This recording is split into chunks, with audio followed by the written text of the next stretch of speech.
This is Eskwilax, and he has a show 4 to 6 on Fridays. 4 to 6 every Friday. Streaming live on dronebox.com, and I can't really pretend to be someone I'm not. I can look at the street art as having an art historical like oomph or not, and but Eskwilax is knee deep in the big muddy, and he's going to talk to Saber here. He's going to talk to Saber here about the process and everything else that's going on. So take it away, gentlemen. Thank you, Matt. Thank you, Matt. All right. Hey, everybody. The Eskwilax Hour on Dronebox Art Blitz with Matt. Thank you guys for watching live. Yeah, what's up, everybody out there? And we are honored to have Saber right here to talk to. I don't know if you guys kept up since day one. You know how we started? It was just me and the board doing some graph, just practicing the graph I used to do when I was a youngster. And one of the people that I used to see a lot in the magazines was your stuff, man. The big piece on the river. Yep. The big piece on the river. What year was that? That was 1997. 1997, and I remember seeing it in like 2005, 2004. Yeah. It sat for about 12 years. I think. 12 years? 12 years it sat. Of course, it got dissed at one point. Yeah, I seen that. And I went back and fixed it, and then the Army Corps of Engineers is the ones that, if you see there's a little dot right there in the middle, that's me. And what's funny, to get that photo, my dad had a tripod, so we went on the other side of the river to get that photo, but I had to cross the river. Yeah. And I had to leave my dad alone on the other side where Quattro Flats is. Oh, dang. Okay, so I'm on the other side of the river, and I'm crossing. All of a sudden, I see all these kids from Quattro Flats. They start screaming at me, fuck you, fuck you. And they didn't see my dad was on the same side with them. Yeah. So he's trying to set up the tripod and the camera to take this photo, because they had to deal with all the drama with me taking the car and stealing it and going anyway. So basically, all of a sudden, I'm running as fast as I can to get to my dad on the other side, to yell at him, go run, run. Yeah. And so finally, once I did that, they saw my dad and picked up sticks and rocks and started running for him. And so I had never seen my dad run so fast in his life. It was amazing. And I used to maintain this hole on that side of the fence with bolt cutters on the other side where the meat, it was a meat factory at the time. And so that way, that as long as that hole was there, he had access out to the parking lot on the other side. So I kept screaming at my dad, go through the hole in the fence, go through the hole in the fence. And he couldn't hear me. Meanwhile, these kids are right there. There was like 8 kids screaming, Quattro Flats, just to get that photo, just so I could sit in the middle of it and drive my parents crazy. This is sounding like screenplay material. yeah, that's a crazy adventure. I mean, so my poor dad, man, I put them through hell, like. There's a movie in this one, man. Oh yeah. So, but he got away. We got away. I never seen him run so fast in his life. That's good. But we got away. We got away. I mean, have you been to the area recently? I mean, I keep my eye on things. If I drive, I'm if I'm going places, you can't. It's difficult to get down in there. Yeah. And it's not safe too, because the water's all the way on the edges. There's been a lot of water in the last, the last 2 years. Last year we had the most water, right? Yep. So the river's super slippery. You can't just go down there when it's that slippery. I mean, you can, but so droughts are good for graffiti. In the river, yes. Okay. Yes. Yeah, because that whole area has changed. But that's now. Bad idea. The whole area, like the whole. Everything has changed. Right, everything has changed in that area, which is, I don't quite know how I feel about it either. Because that's true. They're very. I don't know. I don't know. Who knows? The whole city's changing. Everything is changing in front of us. So, everything we did in the past. I'm happy if any little thing still holds on in any way, shape, or form. And that leads to my other question. When was the first time you picked up a can? Like 1988. Do you remember, like? Oh yeah, I saw a risky piece in the Venice Pavilion. I used to go to the Venice Beach to go skateboard, and me and my buddies were the youngest kids that could ollie the trash cans. So it was like a big deal, what I'm saying? Yeah. And so I remember skating by the Venice Pavilion for the first time, and it still had the original mural on the walls, and the walls were taller, right? Oh, it was a whole theater, amphitheater, and it was very dangerous to go down there. You don't want to walk in there. You didn't want to walk into that bathroom either. That was bad. I would hold it. I'd go pee in the ocean. The bathroom in that pavilion area was bad. Smelling? We're not going to get into details. So I'm talking. Okay. Anyway, so. Gross. I skate by and I see this little spray can with a face on it. And I was like, damn, that's so cool. What is that? I mean, I'm a little kid. I'm like 10 years old or something at that point, 10 or 11. And it was a Risky piece. Yeah, Risky, yeah. So I took my first photo of a Risky piece on the original walls. And then I grew up in Glendale and then moved to the 805. And I remember my buddies were like, you got to see this Hex and Slick battle that was on the river. So I was like, that's where I grew up. So I went back and then I saw my first Chaka tag. And I was like, how did he do this? How did he flare? Like, I didn't know what a flare was. Yeah. And then I saw, the Hex and Slick battle. I saw the remnants of the Hex and Slick battle at Belmont. My cousin, who was she worked in production, and I had mentioned I saw graffiti, and she's like, oh, you want to see some graffiti, huh? And I was like, yeah. And so she drove me, her and her husband drove me into the Belmont tunnels. To go check it out. And that's when I took my first photos of K2S, Deffer, Prime, K2S. all the originals. And there was the reminiscence of the first Hex and Slick battle, which was real. So I have original photos of all that. And by the way, that mural is myself and Zess.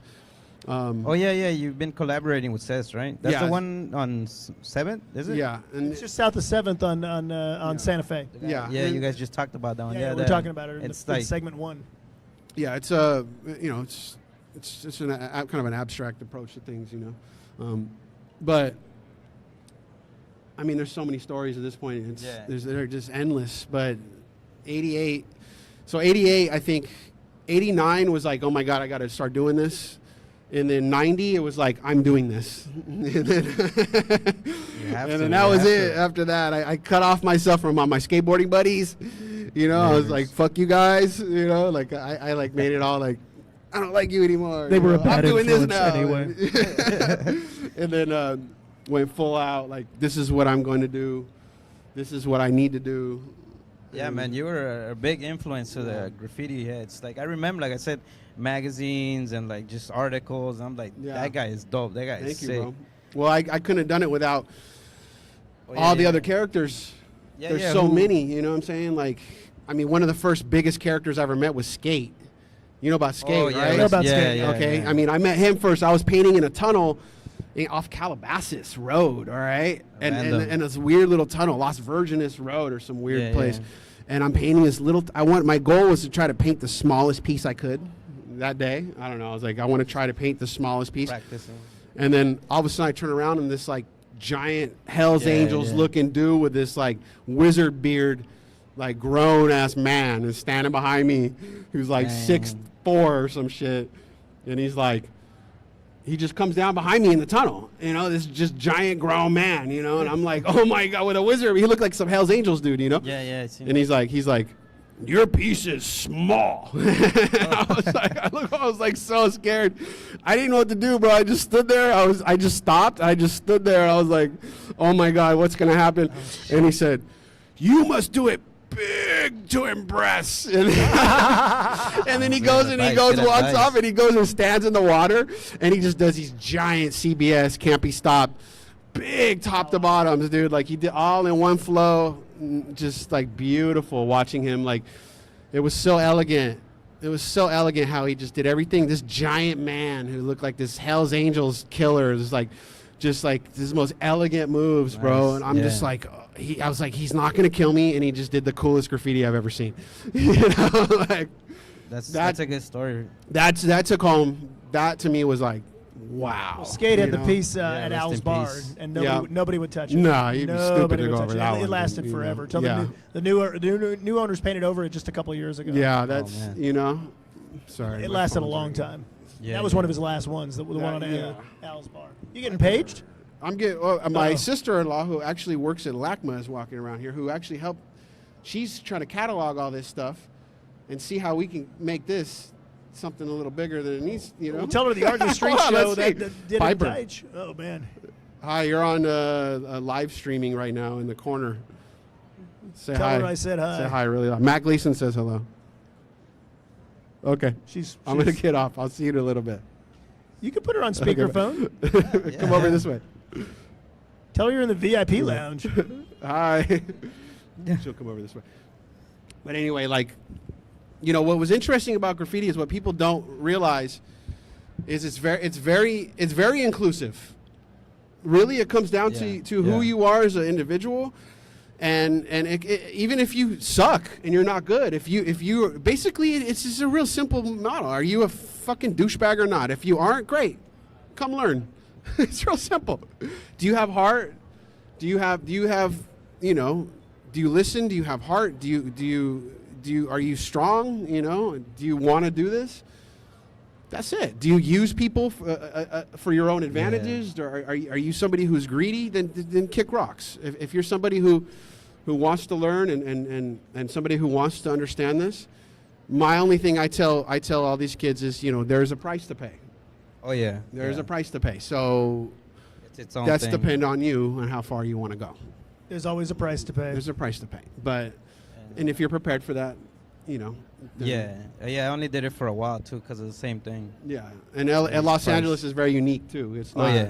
Yeah. I've been to Slovakia to Taipei to You just come back from Bangkok. I mean, Thailand, right? Yeah. yeah, you're not doing, you know, multiple felony charges for riding on the street, and You're celebrating your art there, right? Nice. you're not gonna get SWAT kick your door in. Did you do any graph out there? Nah, I didn't have time. Right. I've Alright, worked next time.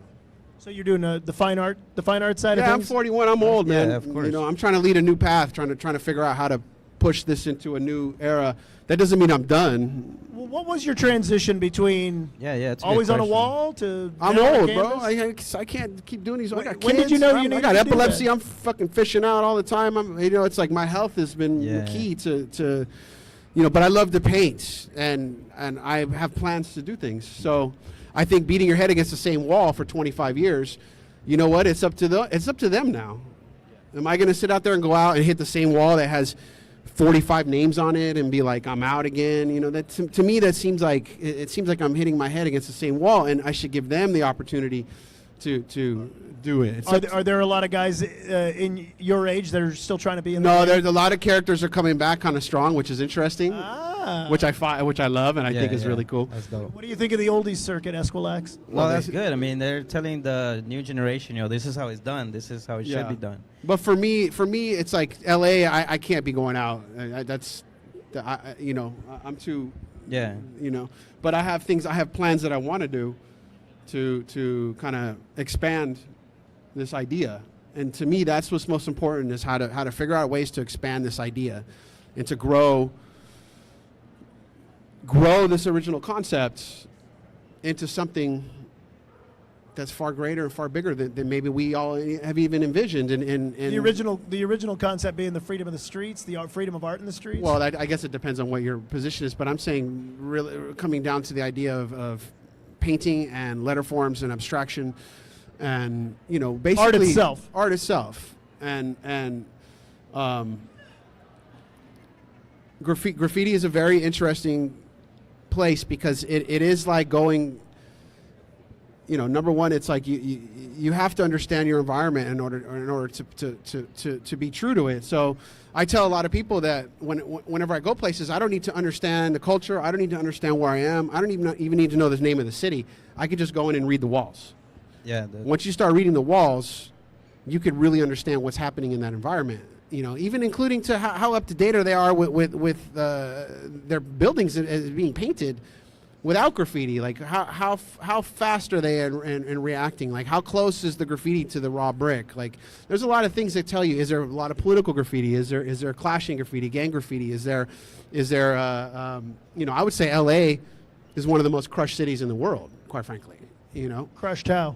The most graffiti that has been played out. Like so for instance, you know, Bangkok, maybe 2 layers if that, and the walls are still raw. But in LA, I was trying to prove the point to the people back there. I was like, you know, some of these walls might have 10,000 layers, to the point where the paint is 1 inch thick. Wow. It's like Okay. history. It's like history on the Now walls. you say, why is that? And then you start studying and looking at the socioeconomic reasons, the political reasons, the reasons why things are set in their environments. So that particular areas are gang graffiti, particularly if there's 10,000 layers, that means that particular wall got hit, you know, maybe 45 times in that one day. You know, you average the numbers, you know. Oh, yeah. So you think about what is the leading cause of why things are a certain way, and then you dig deeper, and graffiti is a symptom of many things. Yeah, that's right. So it's like taking the red pill. Once you kind of see it, it's not this hip hoppy dude bro fest that we're like, yeah, we're gonna go, let's do it, homie. You know, like we're gonna crush shit, dog. You know, like that's the first stages. It's many fucking layers to this thing, and everyone thinks we're just a bunch of ignorant fucking kids running around, dude. You know, and you know what? That's why these stupid companies want our fucking efforts. You know, because they think they want our talent and our knowledge because we're already marketers. What are we doing? I was at the age of 12. I'm figuring out how to put my name everywhere for people can see it. You know what I'm saying? Yeah, you know, yeah. It's like there's so many facets to this thing. You know, it's like how to present yourself. Well, we were making T-shirts, you know, in '89. We're printing T-shirts. You know, my buddies were on the Illustrator program in '92. I mean, now they have, you know, they're working for the movie industry. It's like, think about these things. You know what I'm saying? It's like this particular art has led to many different facets: video, time lapse, digital, computer, cinema. It's endless. And so people try to put us in this box that we're just this like weird little ignorant group of idiots that run around. Yeah, they do. You know, and that's fine because you know what? I like to hide under that, quite frankly. Enjoy the fact that they Don't understand. You. They don't understand. And I'm not the only one because this is a global movement, and that's why they're trying to open museums in Europe, you know, and that's why they're afraid of us in Los Angeles. You know, that's why MoCA won't even consider something like this again because they're afraid of this here and all the way on this side. What about your connections with LACMA, huh? They're historical. Okay. The graffiti show's going to. Maybe in 100 years, maybe it'll make sense. You know, we'll be long. But point being that this it's very rudimentary, okay? But it's like a root, and it grows into this something much bigger and greater. Like yourself, you started graffiti, and now you are passionate about to be on a digital screen. Yeah, that's and send your signal out to the world to tell stories about this art movement. Yes. What the fuck are we doing? This is insane. So that was actually one of my last questions for you. Like, what's the future for graffiti? I don't know. I think it's something that each individual tells their own story.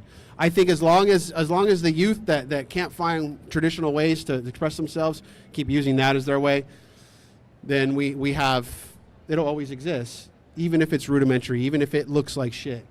Yeah. Quite frankly, I love the ugliest graffiti. I embrace it. Ugly graffiti is better than the ugliest graffiti. The uglier the graffiti, the better, to me, right? Just ugly. Like it's so free. It's so free. Like just like just anything. It doesn't matter. Dicks on walls, happy faces, fucking kids just trying to scribble their name backwards.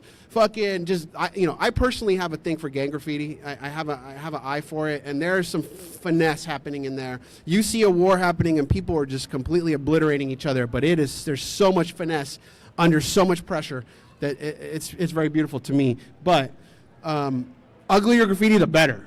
I want to see some grandmas go out there and crush shit. I mean, come on, dude. Like, what are we doing? Like, we're all so afraid of everything, you know? Like, what if theirs wasn't ugly? Unless they're fucking Nazis, then we crush it. Look at their needlepoint. I mean, the needlepoint's pretty nice. Yeah, but Nazi graffiti shouldn't be removed. It should be openly dissed and left there to be dissed.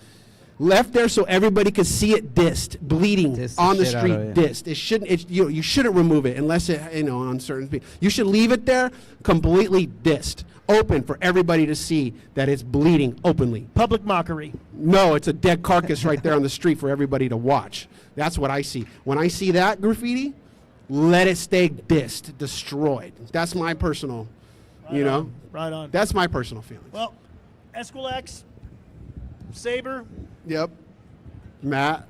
I've known Matt for a long time. We've had a little spats here and there, little feuds. Look at old Matt. All right, Matt. Internet trolling. He's getting great though. Look at this guy. I'm an old man, man. I'm an old man. All right, man. Thank you for letting me come. That was great, man. Thanks. Yeah, thank you, man, for appreciate it. Chat up with All right, you. Eskwilax. The Eskwilax Hour streams live on Dronebox. You want to know about the art on the streets? He is got the finger on the graffiti's pulse in LA, street art's pulse in LA. Graffiti, local art, local 4 to issues. 6. 4 to 6 streaming live on dronebox.com every Friday. Saber, he's an institution. I appreciate it. And this is Modern Art Blitz broadcasting live from the LA Art Show. We'll be back right after this. Okay.